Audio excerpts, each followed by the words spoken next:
வணக்கம், இது நம்ம ஆர்ஜி ஃபேமிலி கிச்சன். இன்றைக்கி நம்ம சேனலில் ஒரு சிம்பிளான டேஸ்டியான தக்காளி ரசம் எப்படி பண்ணுறதுங்கிறது தான் இந்த வீடியோவில் பார்க்க போகிறோம்.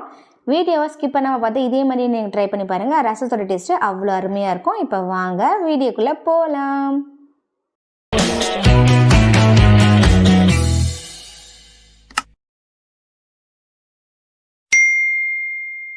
பெரிய நெல்லிக்காய் சைஸ் அளவு புளியை சுடு தண்ணியில் ஊற வச்சுக்கலாம். புளியை சுடு தண்ணியில் ஊற வைக்கும்போது கரைக்கிறதுக்கு நல்லா ஈஸியாக இருக்குங்க. டக்குன்னு புளி ஊறி வந்துடும்.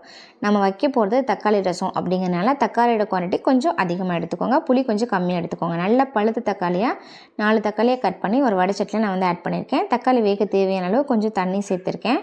தக்காளி எந்தளவு நல்லா வெந்து வருதோ அந்தளவு ரசம் டேஸ்டியாக இருக்கும். இப்போ தக்காளி வேகிறதுக்கு கொஞ்சம் தேவையான அளவு உப்பு, கொஞ்சம் மஞ்சள் தூள் ஆட் பண்ணிக்கலாம். இதை நல்லா வேக வச்சுக்கலாம். தக்காளி வெந்துக்கிட்டு இருக்க இந்த கேப்பில் நம்ம ரசத்துக்கு தேவையான மசாலா அரைச்சிக்கலாம். நார்மலாக நம்ம பூண்டு, சீரகம், மிளகு வச்சு தாங்க அரைப்போம்.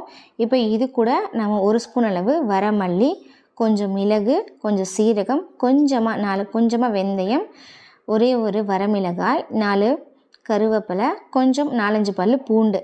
இப்போ இது எல்லாத்தையுமே மிக்சரில் சேர்த்துட்டு கொஞ்சமாக தண்ணி விட்டு நல்லா ஸ்மூத்தாக அரைச்சிட்டிங்க அப்படின்னா இந்த பேஸ்ட் ரசத்தோடு நல்லா கலந்து வந்துடும். இது ரசத்துக்கு நல்ல ஒரு டேஸ்ட்டு கொடுக்குங்க. பாருங்கள், தக்காளி நல்லா வெந்துருச்சு. இந்த ஸ்டேஜில் அடுப்பை ஆஃப் பண்ணிட்டு நல்லா சூடாக இருக்கும்போது இதில் நல்லா கொத்தமல்லி இலைகள் ஆட் பண்ணிக்கலாம். தண்டோடு ஆட் பண்ணிக்கோங்க. அதுக்கப்புறம் நம்ம அரைச்சி வச்சுருந்தா பாருங்கள், அந்த பேஸ்ட்டையும் ஆட் பண்ணிக்கலாம். கூட மிக்ஸி ஜாரை கழுவி அது கொஞ்சமாக தண்ணி சேர்த்து மிக்ஸி ஜாரை கழுவி அதையும் ஆட் பண்ணிக்கலாம். இதை நல்லா கலந்து விட்டுக்கணும். நான் தக்காளி நல்லா சூடாக இருக்கும்போது இதெல்லாம் ஆட் பண்ணும்போது அந்த பச்சை வாசனை, நம்ம அரைச்ச பேஸ்ட்டோட பச்சை வாசனையெல்லாம் போயிடும். அதே மாதிரி கொத்தமல்லியும் நல்ல ஒரு ஃப்ளேவர் இறங்கும். கொஞ்சமாக பெருங்காயத்தூள் ஆட் பண்ணிக்கலாம். பெருங்காயத்தூள் ஆட் பண்ணிவிட்டு இது நல்லா ஆறட்டும். ஆறுனதுக்கப்புறம் பாருங்கள், நல்லா ஆறிடுச்சு. ஆறுனதுக்கப்புறம் நல்லா கரைச்சி விட்டுக்கோங்க. தக்காளி, கொத்தமல்லி, இந்த அரைச்ச பேஸ்ட்டு அது எல்லாமே ஒன்றா சேர்ந்து நல்லா கரைசும் போது ரசம் நல்லா ஃப்ளேவர் இறங்கி சாப்பிட்றதுக்கு அவ்வளோ டேஸ்டியாக இருக்கும். ஒரு தடவை இந்த மெத்தடில் நீங்கள் ரசத்தை ட்ரை பண்ணி பாருங்கள். அடிக்கடி செய்வீங்க. ரொம்ப சிம்பிளாக இருக்கும், அதே சமயம் ரொம்ப டேஸ்டியாக இருக்கும். நம்ம டக்குன்னு தக்காளியை நல்லா கரைசியாச்சு. இப்போ அதில் கொஞ்சமாக புளி தண்ணி ஆட் பண்ணிக்க போகிறோம். நம்ம வைக்க போகிறது தக்காளி ரசம் அப்படிங்கும்போது அந்த ரசத்தில் தக்காளி புளிப்பு தான் அதிகமாக இருக்கணுமே தவிர புளியோட புளிப்பு அதிகமாக இருக்கக்கூடாது. புளி தண்ணி ஆட் பண்ணதுக்கப்புறம் ரசத்துக்கு தேவையான அளவு தண்ணி சேர்த்துட்டு அதை நல்லா கரைசி விட்டுக்கோங்க. கரைசி விட்டுட்டு டேஸ்ட் பார்த்துக்கோங்க. உங்களுக்கு புளிப்பு கொஞ்சம் தேவை அப்படின்னா லைட்டாக புளி தண்ணி ஆட் பண்ணிக்கோங்க. எனக்கு எல்லாமே சரியாக இருந்துச்சு. இப்போ ரசத்துக்கு ஒரு தாளிப்பு ரெடி பண்ணிக்கலாம். ஒரு பேனில் 1 ஸ்பூன் அளவு கடலெண்ணெய் ஆட் பண்ணிக்கலாம்.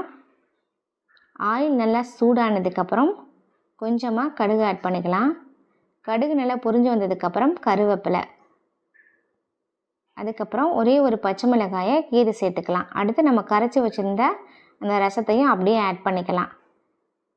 ஆட் பண்ணிட்டு ரசம் கொதிக்கக்கூடாதுங்க. கொதிக்கிறதுக்கு முன்னாடி ஸ்டேஜில் ரசத்தை ஆஃப் பண்ணி நல்லா நுரைச்சி வர மாதிரி இருக்கும். அந்த ஸ்டேஜில் ரசத்தை கொதிக்க விட்டுறக்கூடாதுங்க. இந்த மாதிரி நுரக்கட்டி வரும்போதே அடுப்பை ஆஃப் பண்ணிடணும். ரெடியான ரசத்தை ஒரு பாத்திரத்தில் நம்ம ஆட் பண்ணிக்கலாம்.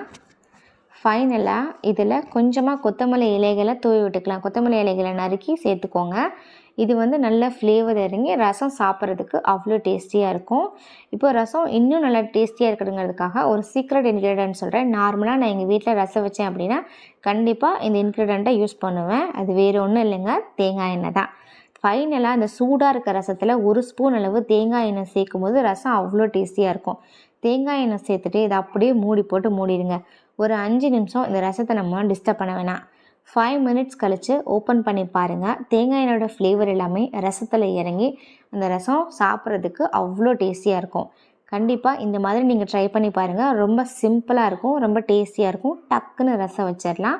அடிக்கடி இதை நீங்கள் செய்வீங்க. இந்த மாதிரி ஒரு தக்காளி ரசத்தை வீட்டில் ட்ரை பண்ணி பார்த்துட்டு டேஸ்ட் எப்படி இருந்துச்சு அப்படிங்கிறத மறக்காமல் கமெண்ட் செக்ஷனில் சொல்லுங்கள். இது போன்ற வீடியோக்களை தொடர்ந்து பார்ப்பதற்கு நம்ம ஆர்ஜி ஃபேமிலி கிச்சனை லைக் பண்ணுங்கள், ஷேர் பண்ணுங்கள், கமெண்ட் பண்ணுங்கள். மறக்காமல் சப்ஸ்கிரைப் பண்ணிக்கோங்க. தேங்க்யூ ஃபார் வாட்சிங்.